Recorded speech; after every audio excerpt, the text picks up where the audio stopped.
Welcome. Well, you can see we're dressed very special. And Joyce thought maybe this is a little over the top, but I thought it was okay.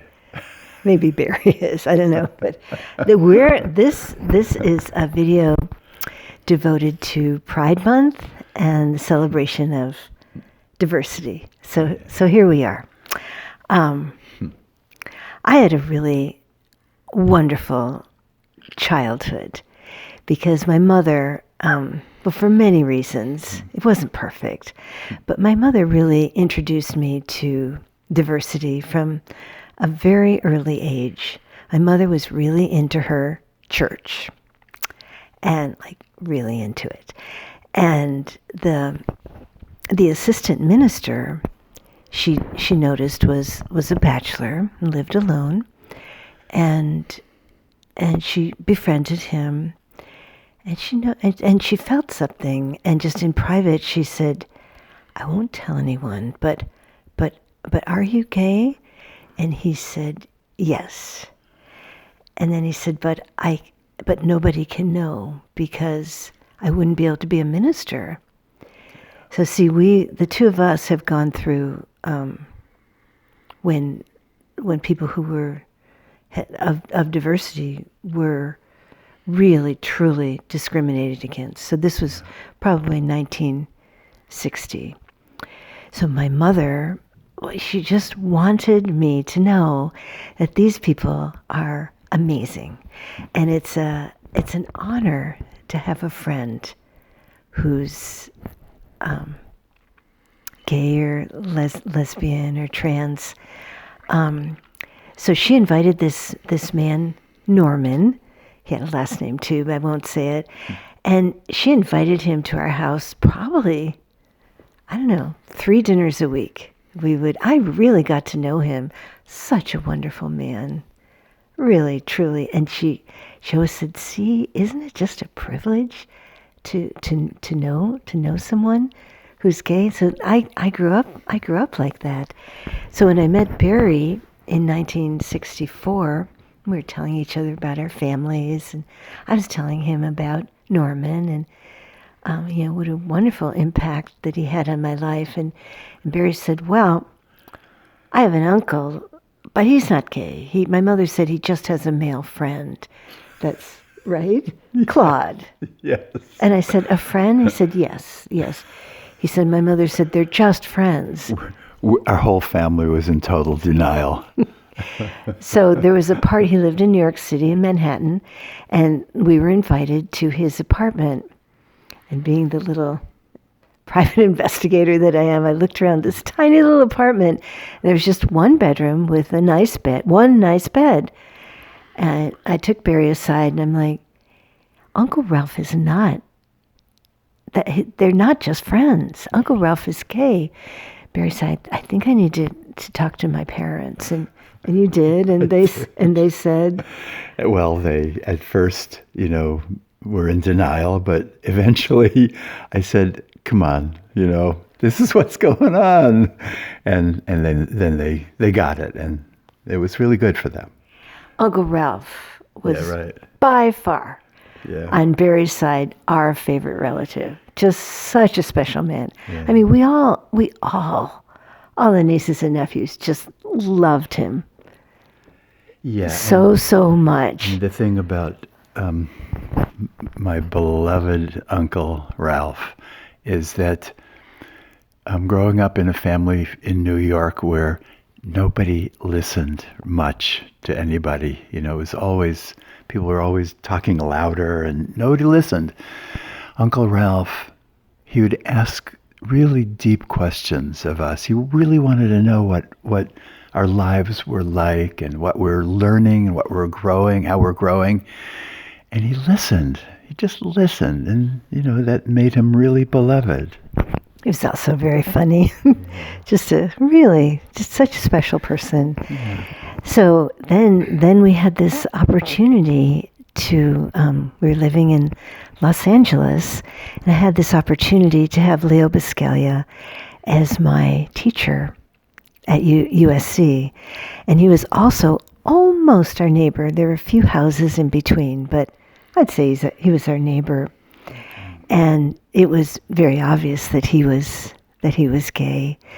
And we met some of his partners and ex-partners, and we were invited to a lot of the parties, and we were the only straight people. So we really got this total immersion for 2 years into the life of a gay, it was mostly gay men, but also some women too. And Leo, when he became really famous, and he became really, really famous, and his books were just an amazing sensation, he never told anyone. Because if they would have found out that he was gay, they would have discredited him. So that's what that was like. That was the early 70s. Yeah. I remember even there was a talk show host, TV show host, Geraldo. We don't know who he is, but he came to Leo's house with a whole camera crew, and he actually tried to prove that Leo was gay, and Leo had to defend himself, and he tricked him. It was a very nasty thing. Yeah. People that love him we were all very very upset with him. He kept his cool, but he couldn't tell people. He couldn't just come out with it. That's why this pride. I mean, now it's just really such a special thing. I can feel Leo right now cheering us on and saying, "Thank you, Barry and Joyce, for outing me." Yeah. So our children grew up with Uncle Ralph, and they knew that he was gay, and everyone loved Uncle Ralph. And but what we didn't know when our son was growing up was that he was gay. We didn't know that. We didn't guess it. We, even though we're so in tune with gay men, and when he came out to us when he was 19, it was we were surprised, and we also did the right thing. We were unprepared, but we both just threw our arms around him and said, "Well, we just love you, just love you," yeah. and nothing can take that away. And so that's been we are to refer to him as queer, which is a word we're not totally comfortable with, but that is the word that he's comfortable with. So yeah. I'm just going to tell one more thing. We and his, on the videos you've seen his beautiful husband, Isaiah, and they perform together, and we try and go to as many things as we possibly can. And there was a show in San Francisco at the Stud Bar, one of the first gay bars in San Francisco. That was such a trip. And there were a lot of people there, and it was the closing, and Isaiah and John Nuri did the whole show themselves, and it was extraordinary. And all of a sudden, before he ended, John Nuri said, "I want my parents to say something." And I felt, I don't know, I just felt really shy. And Barry took the mic and he said, "I want you to know I am," go ahead. Oh, yeah. I wasn't shy about taking the microphone, and I stood there and I said, "I want everybody to know just how very proud we are of our two sons." And it was something about that. That's basically all I said. But afterwards, you want to share that? Yeah. Sorry, you get to sing. This is I just think it's so special.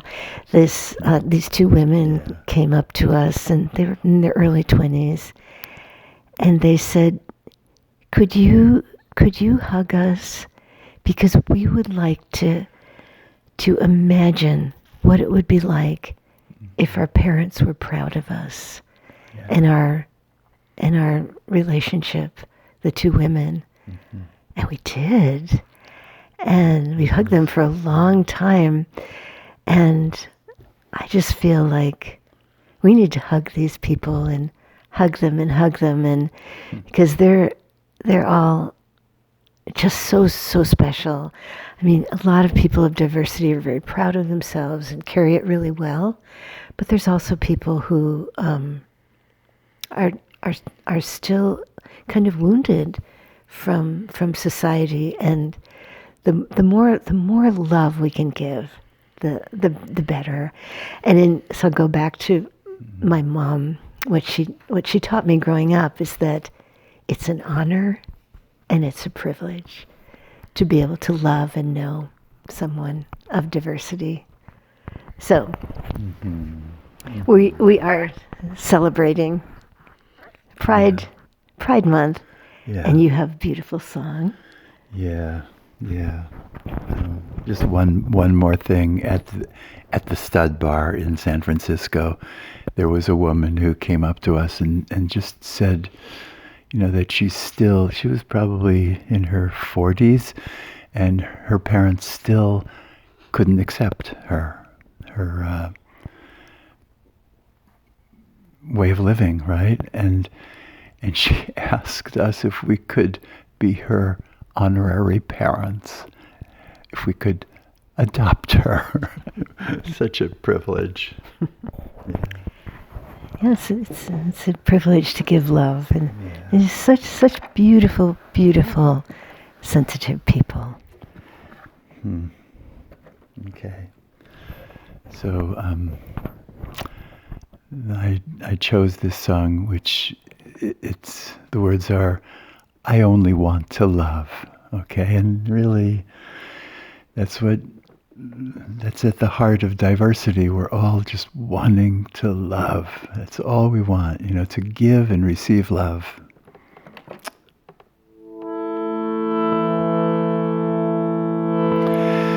I only want to love and feel my open heart. Of all the things I do, this is the highest art. There's always more to do. The world won't stop for me, but I can stop and feel what I most want. I only want to love and see beauty everywhere.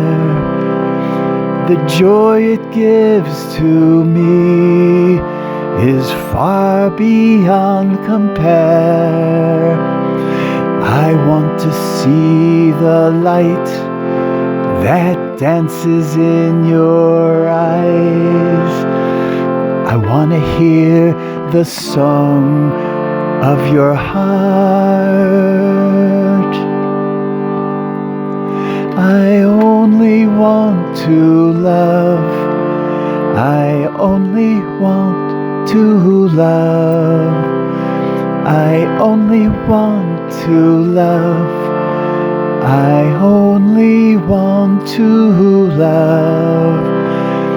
I only want to love and see beauty everywhere.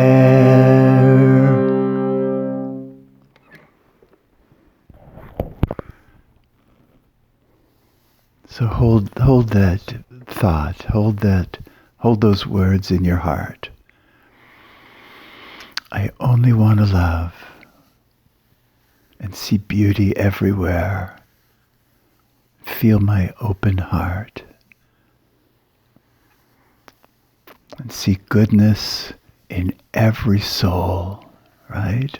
See the light in every soul. Then we're fulfilling our mission here on earth.